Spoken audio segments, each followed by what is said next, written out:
let's just jump right into it, get going on. How many of you brought your thinking caps again today? Remember our thinking caps? Nobody putting on their thinking cap. So today I'm going to carry on the series I began last week, Oh My God. And we've been talking about the big themes about God that just absolutely stagger the imagination. And last week we looked at, the heavens, and we looked at the cosmos, the universe in which God created. And it's an overwhelming presence. 13.67 billion light years from one side to the other, 100 billion stars in our galaxy, the Milky Way, and 100 billion galaxies that size in the universe. And I did my math wrong, someone corrected on it. It turns out it's 10,000 billion trillion stars. Aren't you glad you now know that, the right number? No, we can't even comprehend that number. The span of the universe is just so great that we have no way to comprehend it. But I did ask a question last week, and the question was this, or it was a comment really, that if there was a beginning, if there was a singularity in which the universe came into being, then the evidence demands that there was a creator. So that's where we left last week. And, when you look at, here's a little secret for you about the Bible. I don't know if you know this. The Bible is not the story of God. We sometimes think that the Bible is the story of God. The Bible is actually the story of man. You can't tell the story of God. God has lived for time immemorial, infinite past, infinite future. What he has done in that period of time, or if we call it that, is we have no access to that. We have no way of knowing that. He may have had many universes and many creations we won't know until we get to heaven. And so really what the Bible is it's the story of God and man and the creation of man. It's interesting where it starts. It says, in the beginning, God created the heavens and the earth. It's the story of the earth, the home that man made, or God made for man. And so then it ends, the whole Bible ends in Revelation 21:1. It says this, and God created a new heaven and a new earth because the earth that was passed away. So the Bible, from beginning to the end, is the story of earth. And we find, I asked this question last week, I said this, when he said in the beginning of what? And you could say the beginning of earth, but a more accurate answer is the beginning of space and time. Because God does not exist in those realms, but we do. And maybe, just maybe, time is actually relative, like Einstein said. Irma Bombeck said it was relative. I don't know if you know this quote. I love this quote. She says that time hangs heavy for the bored, it eludes the busy, it flies for the young, and it runs out for the old. So I have a little story about that. So this Amish family, actually, they come into the city. They've never been to the big city before. And Mama's got to get some medical treatment, so she goes into the clinic. And the son and the father are standing in the lobby of this high-rise medical complex, and they don't know what to make of it. And they really don't know what to make of the elevator. And they see these doors opening by themselves and closing. And so they're standing there looking at it, and this little old lady goes in on her walker, and she turns around and pushes the button, and the doors close like this. They watch as the numbers go from 1 to 10 and back down to 1 again. And then the doors open, and out walks a 24-year-old bombshell blonde. And the son says, "Pa, what is it?" To which he says, "Son, I don't rightly know, but go get your ma." I knew you wouldn't all like that joke, but that is so stinking funny. So today what I'm going to be talking about is, last week was Oh the Heavens, this week is Oh Man, Oh Man. And we're going to be talking about how man fits into this whole universe. And throughout this series, I've been quoting David's words from Psalm chapter 8, where he says this, "When I consider the heavens, the work of your fingers, the stars and the moon in which you've ordained, what is man that you are mindful of him, or the son of man that you visit him?" So I think you can probably imagine that David was overwhelmed. He was looking at the night sky. He was overwhelmed. He would have no idea the expanse of the universe like we would. Yet in some way he's feeling insignificant in the midst of this. And here's a little secret I'm going to let you in on. The universe is one thing, and man is not the insignificant one. The universe is. You say, why would you say that? Because man wasn't created for the universe was created for man. And that's what we're going to look at today. So I have three sort of statements I'm going to make today. I'm going to throw them, two statements actually. Last week I made the statement, if there was a beginning, then that demands there was a creator. This week I have two more statements. Here they are. And it's the mystery of mankind. Why do we exist and how is it we exist? And the two things are this. Number one, a finely tuned universe. And number two, evidence for intelligent design. And here's what we discover, or if you haven't discovered, you're going to today, that the universe is finely tuned for man to live in, and if any single parameter was out of order, we would not be able to live here. Now, I want to remind you about the creation story in Genesis chapter 1. We have God, it says, in the beginning, God created the heavens and the earth, and then the next verses are him creating the heaven and the earth. And he creates the stars, and he creates the moon, and he creates the sun, and he said, let there be light, and there was light out of all that. And then he separated the land from the sky, and we have the firmament, as he calls it, and then he separated the water from the land, so we have dry land, and we have oceans as it was. And then he filled the earth with flora and fauna, and then he started making various creatures. The birds of the air and the fish of the sea and the cattle on the hills, and he made all these things. And it wasn't until the last day, the sixth day, that he made man. And I don't want to get into the conversation about how long were those days. It's not really important to me. What's important today for us is this, that man was created distinctly. Man was created separately from the rest. Man was created last on the very last day. And let's go look at it. This is what it says, 25 verses describing the creation of the universe. And then in the 26th verse of Genesis, it says this, then God said, let us make man in our image, according to our likeness. Let him have dominion over the fish of the sea, over the birds of the air, over the cattle, over all the earth, and every creeping thing that creeps on the earth. So God created man in his own image. In the image of God, he created them, male and female, he created them. So we have a picture of God creating man uniquely from all the other animals. He made all the other animals, the fish and the birds and all these other things. And on that sixth day, he did something that man and only man got. We and only we were created in the image of God. And he creates us in his image, male and female, he creates us. And we have the characteristics and we have the nature of God, and we're going to look at that. And then what he does is this, he sticks man in the middle of the garden, in the middle of an earth, which he put in the middle of a solar system, in the middle of a galaxy, in the middle of the universe. And the essence of what I'm going to share with you today is that we were actually created after this, and it was all created for us. So there's a book out more recently, and it's here, I'll throw it up on the screen. It's by two astrophysicists, Barnes and Lewis. They're actually Christians. They're PhDs in astrophysics. They actually teach astrophysics, and they call it a fortunate universe, life in a finely tuned cosmos. And even though they're Christians, even though they believe the Bible and they know all their astrophysics, this is what they've determined, that the whole universe is so finely tuned that if there was even one single parameter out of balance, we could not sustain life on Earth. And it's called, in technical terms, it's called the anthropic principle. How many are familiar with that term, the anthropic principle? Not that many people.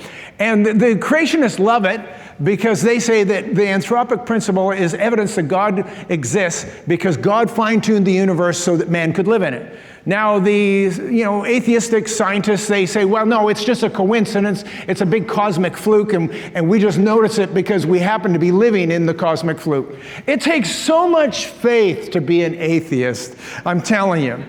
But anyway, the anthropic principle is one thing, but there's a better name, a simpler name for it. I call it the Goldilocks universe.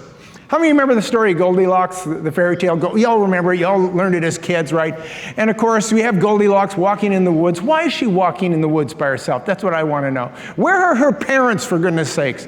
And anyway, she goes to the bear house, and the bears are out on a walk, letting their porridge cool, I guess. And so she gets in, and she sits in these chairs, and the first chair is too hard, the second chair is too soft, and the third chair was what? Yeah, it was just right. It was just right. So she sits in that chair. And so she starts tasting the porridge, and one bowl was too hot, and one bowl was too cold, and the last one was what? What was it? Yeah, it was just right. And then after porridge, you always want to have a nap, right? And so she goes to the bedroom, and there's one bed that's too hard, and there's one bed that's too soft, and the third one was what? What was it? Yeah, it was just right. And so she falls asleep in that bed, and of course the bears come home, and they do the whole, someone's been sitting in my chair, and of course when they get to the bedroom, little baby bear says, someone's been sleeping in my bed, and there she is right now. And I don't know how the story ends. Like, does the bear eat Goldilocks? I don't actually know, because that's not how my father always told it to us. He would read us the story, and he always changed the ending. So you have the chairs, and you have the porridge, and you have her going to the bedroom, and one bed's too hard, and one bed's too soft. And then he took Goldilocks, and he had her go upstairs, and there was another bedroom, and there was one third bed up in the upstairs bedroom, and she went to lie down in it, and 3 little pigs jumped out from behind the dresser and said, don't you sleep in that bed, that's our bed. And Goldilocks said, you're in the wrong fairy tale. To which the 3 little pigs said, this is a 2-story house. That was worth it though, wasn't it?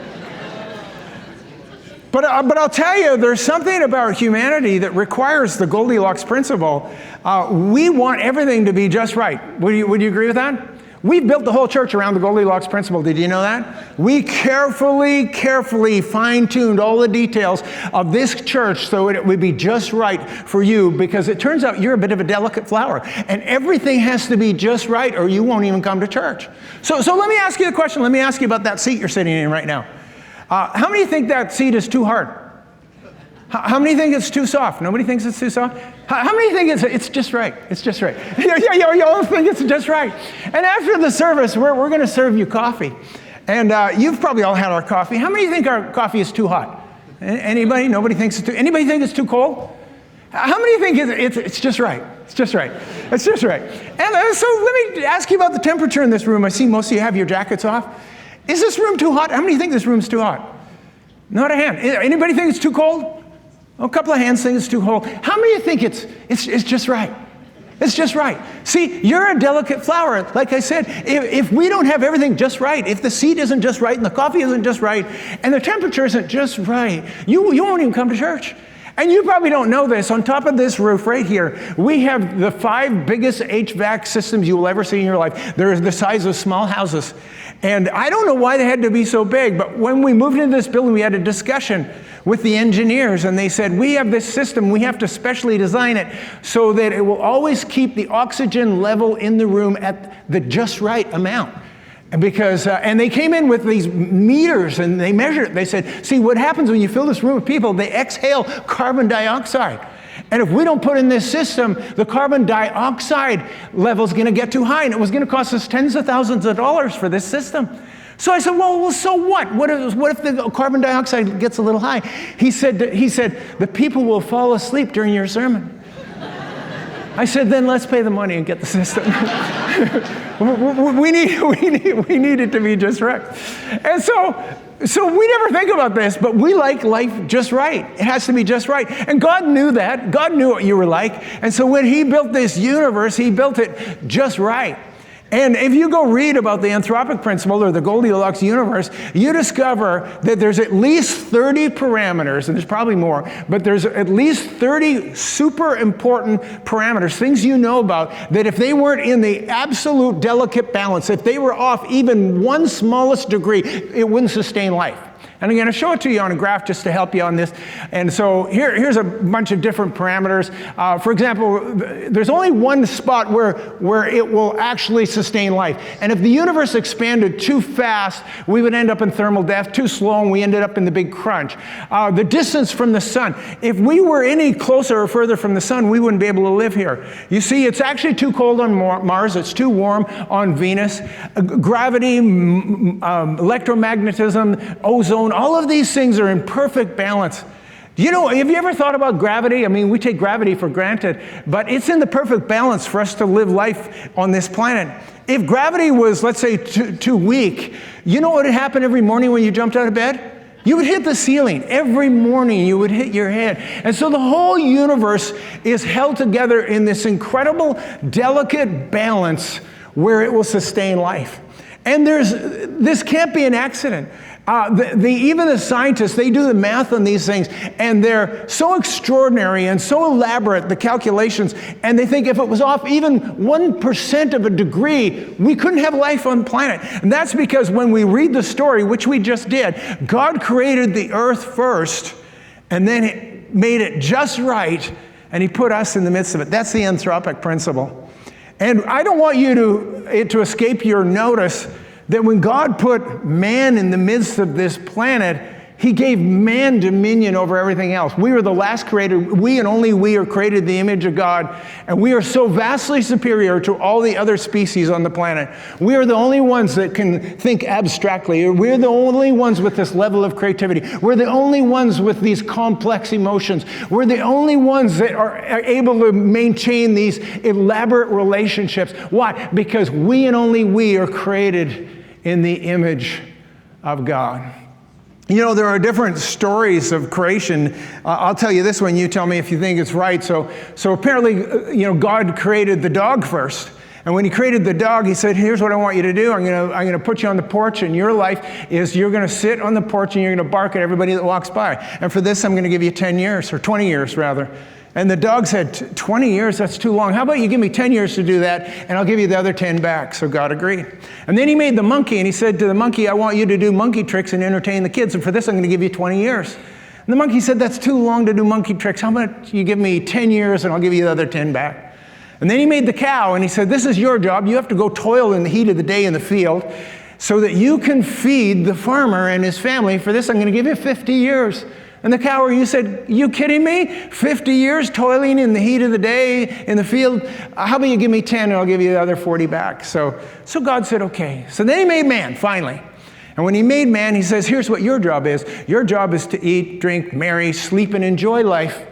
And for this, I'm going to give you 20 years. And man said, 20 years, only 20 years, I'd like a lot more than that. And He said, well, I do have some spare years that the other animals gave you back, and so I could give you those years.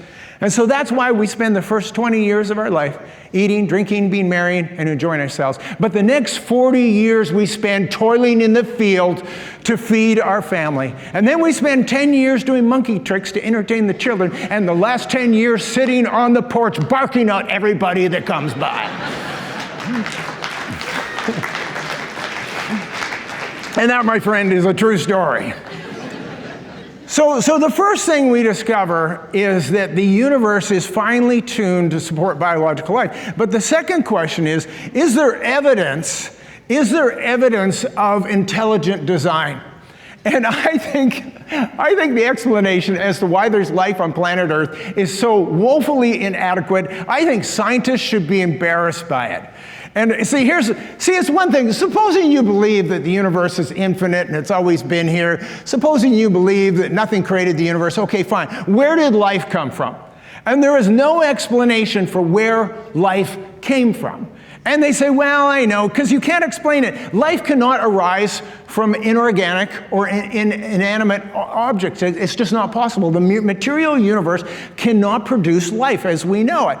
So they say, well, I know, it's sort of a fluke. There was this chemical soup on the earth, and there was this chemical fluke that happened, and somehow a simple-celled organism developed and lived in the primordial ooze.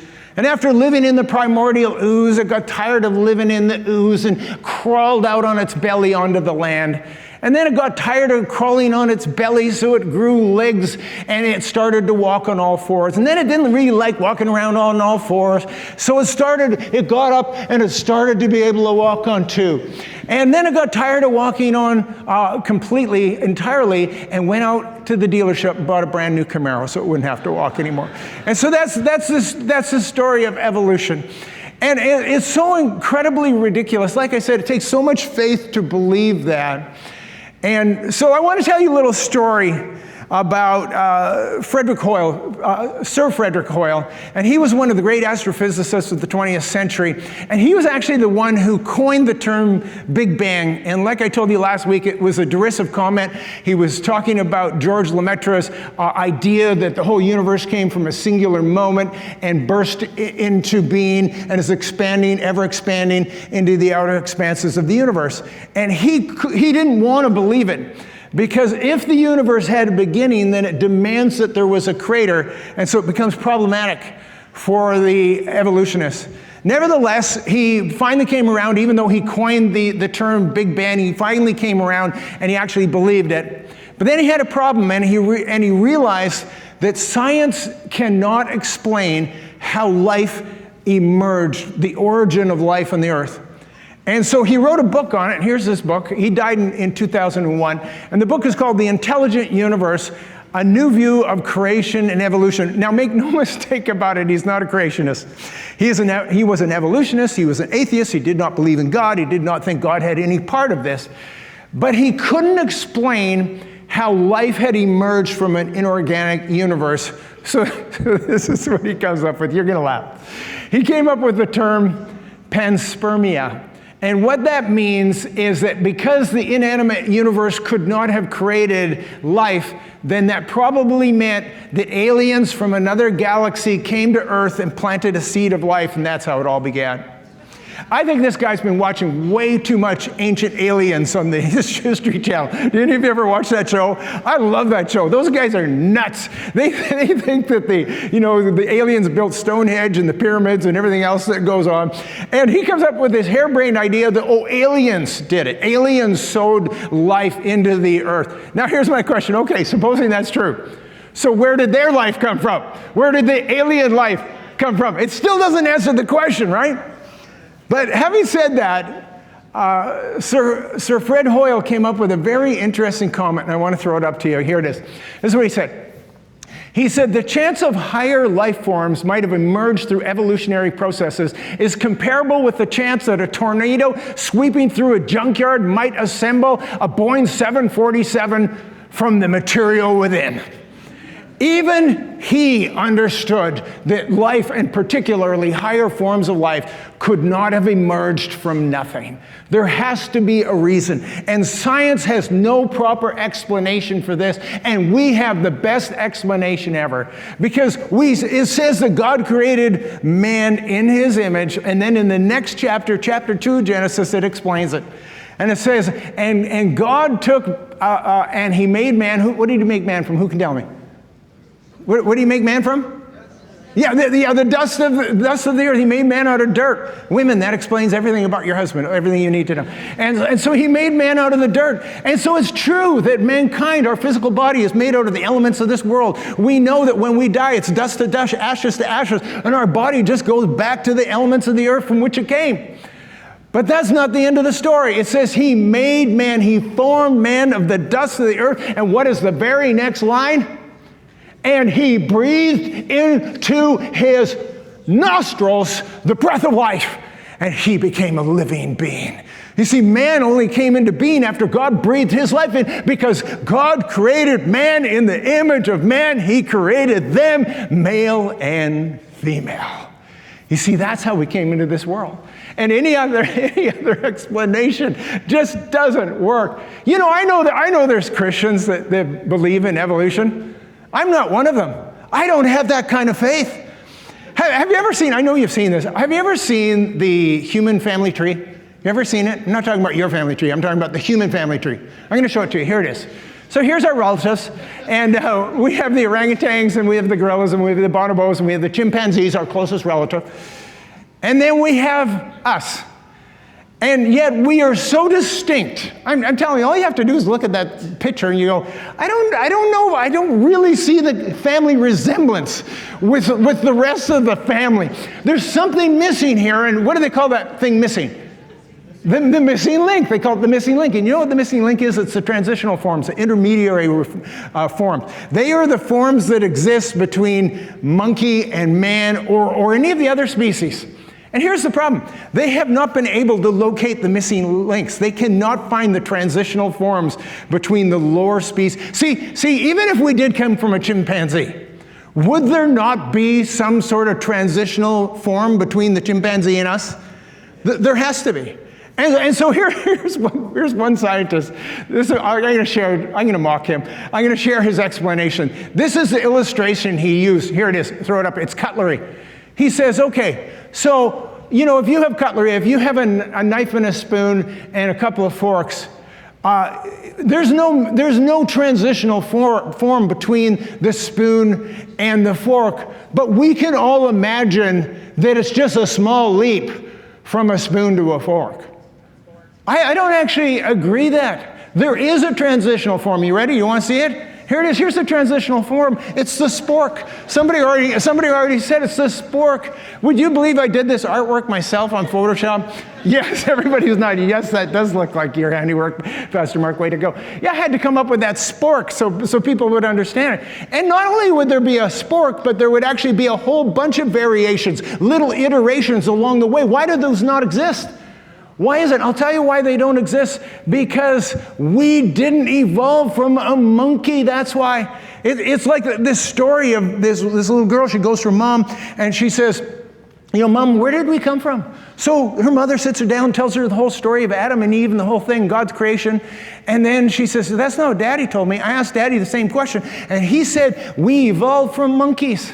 To which she said, look, your dad's telling you about his side of the family. I'm telling you about mine. If you need one piece of evidence that refutes everything they say about human evolution or animal evolution or the origin of species, all you have to do is look no further than Australia and the duck-billed platypus. Have you seen the duck-billed platypus? You've seen it on TV if you haven't seen one in real life. They are such an unusual animal. It has the bill of a duck. It's got the tail of a beaver. It's got the hind feet, the web feet of an otter. It's got the body of who knows what. It's got claws that can actually dig on the front. It's actually a mammal that lays eggs and suckles its young, yet it doesn't have teats, and the milk is excreted somehow through the fur. And here's the icing on the cake, and it has venom like a snake. Did you know that? They call it an evolutionarily distinct. You know what that means? We have no explanation for this whatsoever. We don't know how. You know what it is? This is God's little joke on them. And God says, I'm going to give you an animal you will not be able to explain. There's no way and no form and no other animals that you can link this to, because he took a little bit of this and a little bit of that and a little bit of this, and he giggled and he said, this will mess them up for centuries. But I have one more thing I want to share with you that I think is the icing on the cake for all of this. And it's this, that we are created with a genetic code that is so complex that it screams intelligent design. And we, of course, know this. What I'm talking about is about the human DNA, or as you probably call it, the deoxyribonucleic acids. But I'll just go with DNA because I can't pronounce that long word.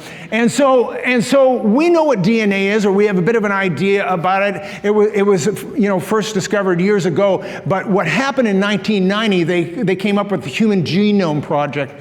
And they spent 13 years from 1990 to 2003, and they were able to unlock the code, the human code, and that's what it is, a code, and I'll explain that to you in a moment, of what makes us human and what makes us each distinct as human beings. And this is what they discovered. Let me show you the picture of it. It'll probably be easier. And so every cell in the human body has little crystals on it. They're microscopic crystals, and they are this double helix, and they're made up. You see those little bars between the two helixes, and it's sort of a complicated thing. If you go to the next slide there, this breaks it down a little bit.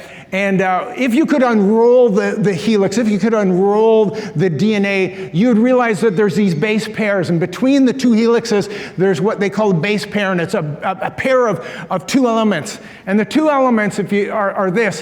They are what they call nucleotides. You remember last week I pretended to be an astrophysicist? Well, today I'm pretending to be a biological geneticist. So just so you know, I'm pretending here. But anyway, there's these four letters, and they're T, A, C, and G, and they represent each of these nucleotides, and we have 3.1 billion of these base pairs in every human cell.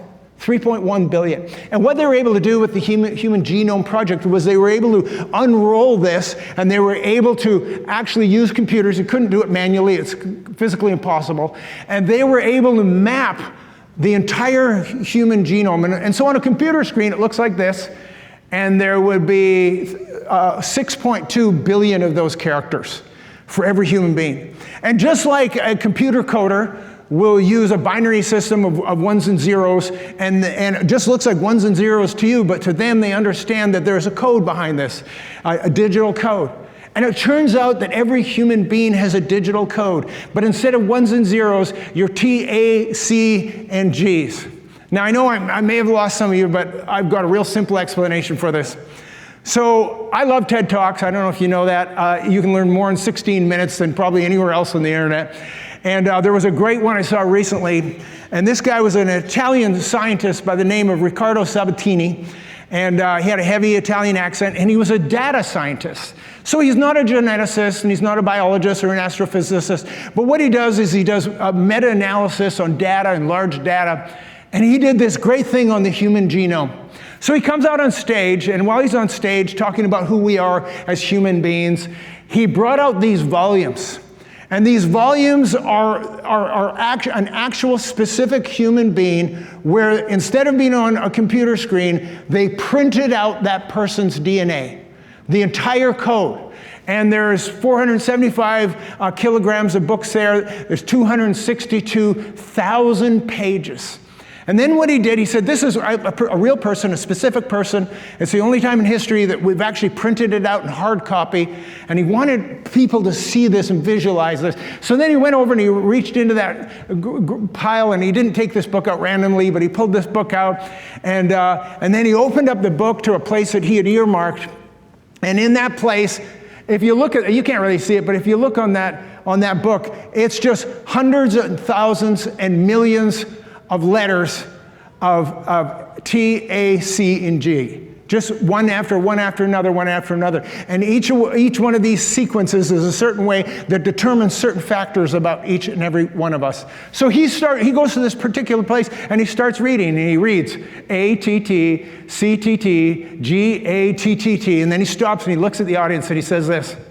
He says, given where this is in this person's DNA, if they had just 2 of these letters out of order, this person would have cystic fibrosis, an incurable genetic disease, because 2 letters were out of order.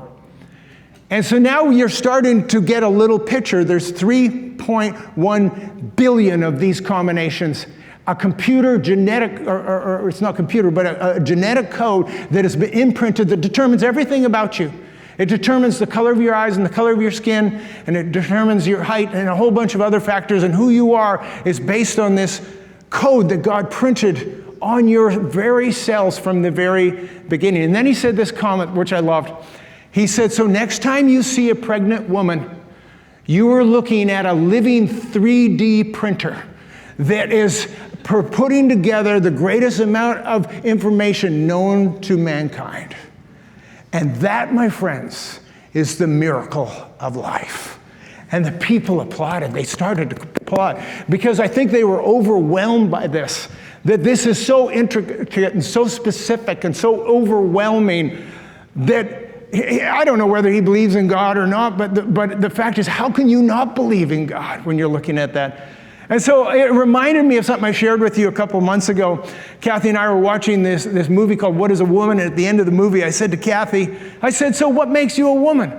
And she says, my superpower makes me a woman. I said, what's your superpower? She says, women are the only gender that can create life. And then, I didn't tell you this part, and then she said, and that's why no woman should ever get an abortion, because we are giving up our superpower.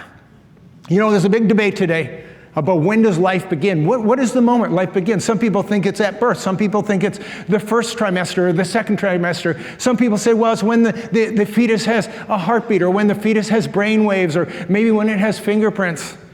But we actually know when life begins, because it's at the moment of conception, because when the egg is fertilized, it becomes what is known as a zygote. And the zygote has the complete code, the complete genetic code of 3.1 billion base pairs of exactly who that human being is. And this is what it tells us in the book of Jeremiah, Jeremiah chapter 1.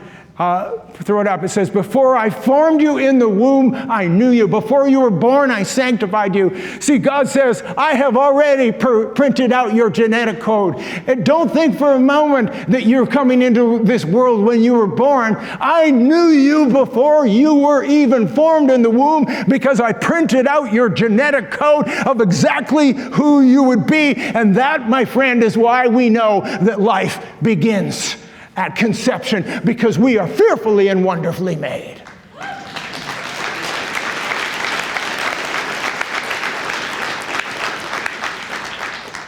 So I have all these news channels. I have this app on my TV, it gives me 20 news channels, and they're all listed together, and I can watch one news show after another. Kathy hates it. She says, you don't want to know what's on TV, you want to know what else is on TV. And it's sort of true. And anyway, I'm going through one day and I saw this piece and I stopped on it. It was so fascinating because it was about this group of people that called themselves Abortion Survivors Network. And never mind, you can say what you want about Fox News, but I'll tell you, they're the only people that would even cover a story like this. So here was the story. There was these three people. Here's the picture of them. And the first one's her name was Melissa. And the guy in the middle, his name was Josiah. And the last one, her name was Claire. And they started to tell their stories because they all survived abortion. And here they are to tell the story. And so Melissa tells her story, and she said that her mother aborted her with a saline solution, and that when the abortion happened and she came out of the womb, the doctor said the abortion was successful, and off went the birth mother, but the baby didn't die. Melissa didn't die. And so then what happened, she was adopted by this family and raised by this family. And then Josiah in the middle, he was actually born in Korea, and he was aborted or attempted to be aborted with a suction tube abortion. And they stuck a suction tube in there and tried to suck him out, and ended up ripping his arm off. So he has no arm, he's missing an arm. And what happened, though, was it didn't kill him, and he managed to come out, and he managed again to survive, and he got adopted by an American couple and ended up in a Christian home, actually, a worship pastor who had adopted 12 kids. And was raising all these adopted kids, and they didn't care what they looked like or what had happened to them, especially as an abortion survivor. And Claire, the last one, her story is even crazier. Her mother was 13 years old when she got pregnant. And the little young girl's mom dragged her into the clinic, and they were going to abort this baby, and they did, and they told her that the abortion was successful. 2 months later, they find that she's still pregnant.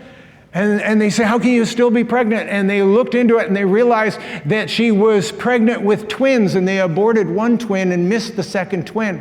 But they had damaged the second twin. And when Claire was born, she had dislocated hips and she had cleft feet, and she spent 2 years of her infant life in a body cast to correct this. And then what happened is, as these three kids in separate worlds became teenagers, all of their adopted parents told them that they were actually adopted and they were subjects of abortion. And so all three of them, as it turns out, were brought up in Christian homes. And all three of them went back and looked for their birth parents. And all three of them found their birth parents, and because of their Christian upbringing, were able to forgive their parents and to be able to say, you did not know what you were doing. And some of them have a very, very good relationship with their families today.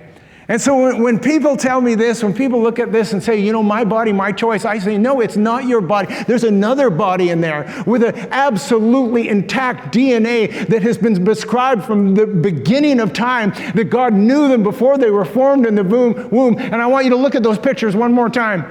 Do those look like blobs of tissue to you? Or do those look like God's creation in the apple of his eye? Absolutely, no doubt. So I'm just going to wrap this up. I need to wrap this up. And so I want to tell you about Francis Collins. And some of you don't recognize that name. He should be a household name, because we all know who Dr.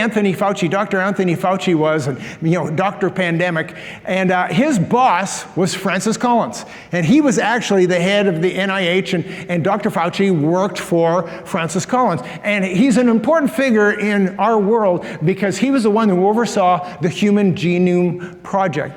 And so he spent those 13 years overseeing with a bunch of scientists. They unlocked the human code, as I just told you, all about the human DNA.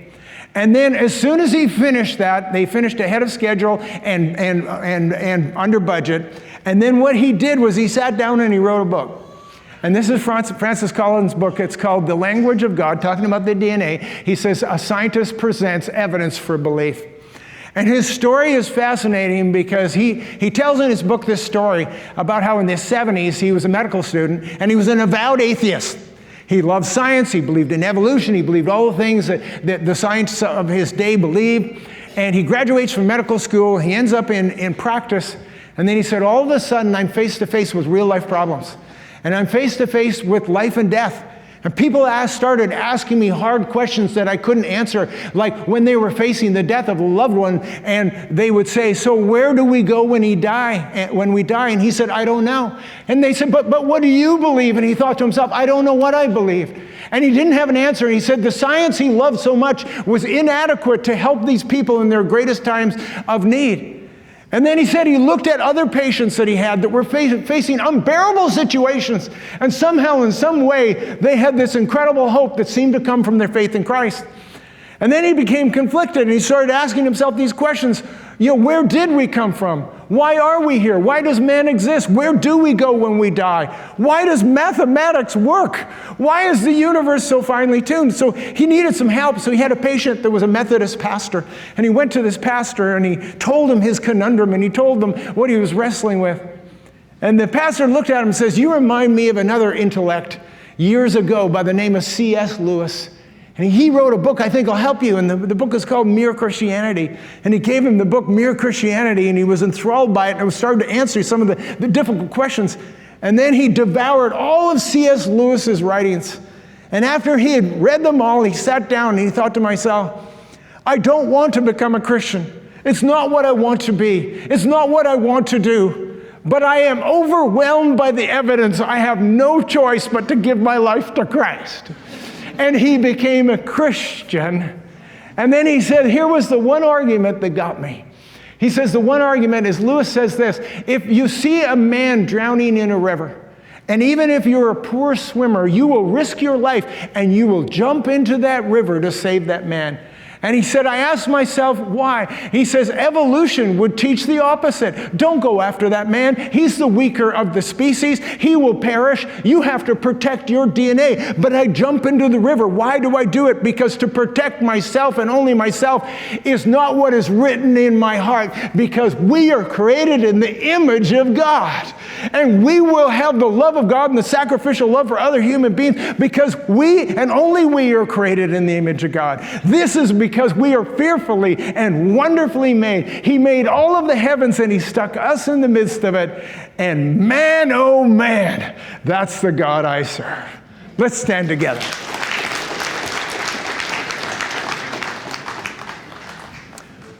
All right, I knew that was a mouthful.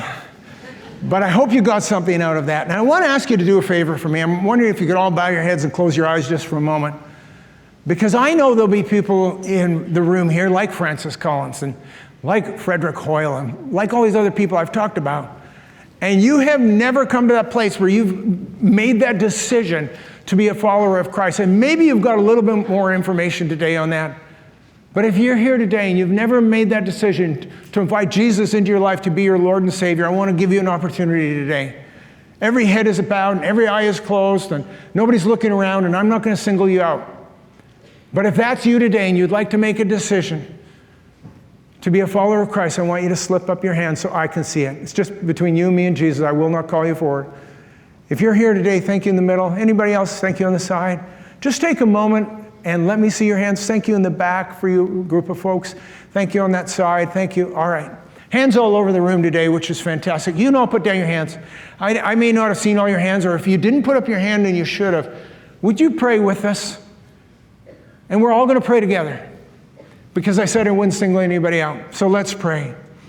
Lord Jesus, I thank you for the work of the cross. That your Father made this great heavens, this great universe. And he stuck me in the middle of it because he loved me. And I strayed far from you. I've been doing my own thing, walking in my own way. But that changes today because you died on the cross for my sins. You rose again on the third day. and you forever live to be my Lord. Old things have passed away. All things have become new. Today I'm a new creation in Christ. Today I'm a Christian. In Jesus' name, amen. Let's give the Lord a shout, shall we?